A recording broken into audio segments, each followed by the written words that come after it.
प्यारे दोस्तों, नमस्ते।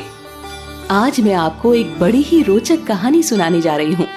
जब ये तय हो चुका था कि जब महाभारत का युद्ध हर हाल में होकर रहेगा, तब भगवान श्री कृष्ण की पुत्र वधू लक्ष्मणा ये सोचकर बहुत चिंतित थी कि उनके ससुर यानी कि भगवान श्री कृष्ण अर्जुन का साथ देंगे या फिर उनके पिता दुर्योधन का।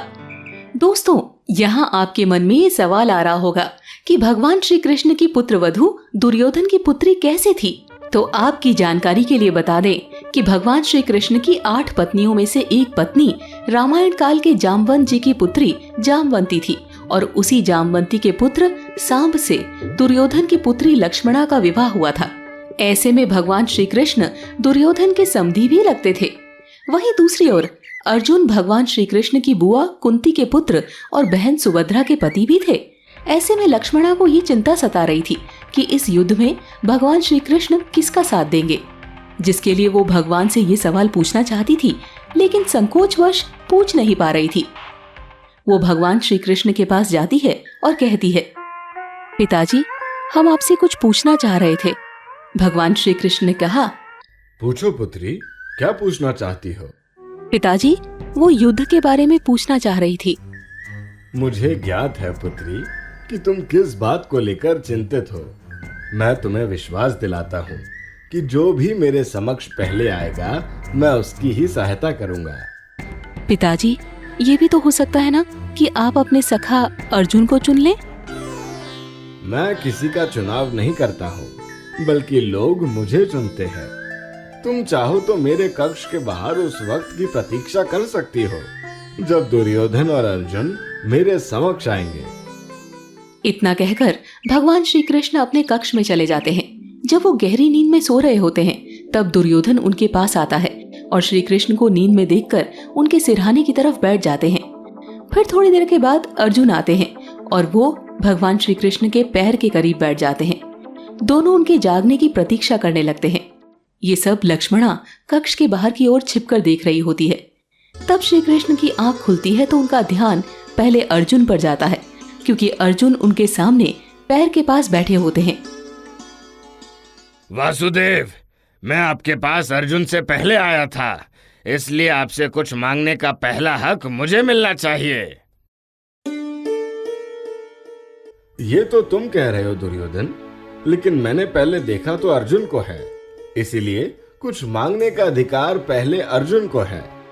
ऐसे में दुर्योधन को थोड़ा सा क्रोध आ जाता है और वो कहते हैं, लेकिन नियम ये था कि पहले जो द्वारका आएगा वो युद्ध में आपके समर्थन की मांग पहले रखेगा।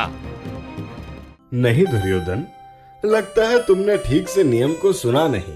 मैंने कहा था कि जो मेरे समक्ष पहले आएगा उसे पहले अपनी मांग रखने का अधिकार प्राप्त होगा। आप आज कुतर्क का सहारा लेकर अर्जुन की मांग पहले पूरी करना चाहते हैं वासुदेव, ये गलत है। माधव, दुर्योधन ठीक कह रहा है। जब मैं आपके कक्ष में आया तो दुर्योधन पहले से यहाँ पर मौजूद था और आपके जागने की प्रतीक्षा कर रहा था। ठीक है, मेरी नजर पहले अर्जुन पर पड़ी, लेकिन मेरे कक्ष में पहले तुम आए, इसलिए तुम दोनों के लिए 2 विकल्प देता हूँ।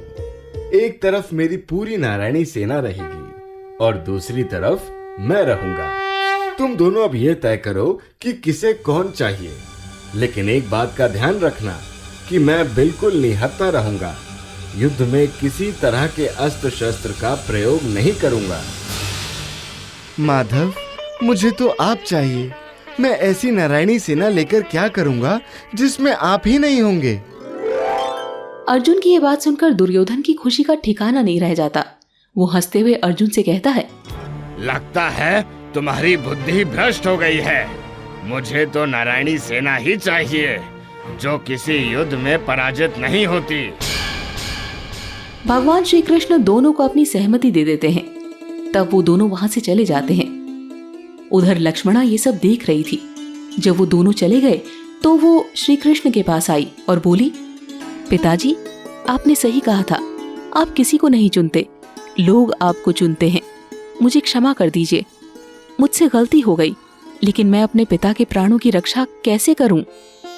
पुत्री, तुम बस अपना कर्म करो। फल की व्यर्थ चिंता मत करो। इंसान को उसे कर्म के अनुसार ही फल मिलते हैं।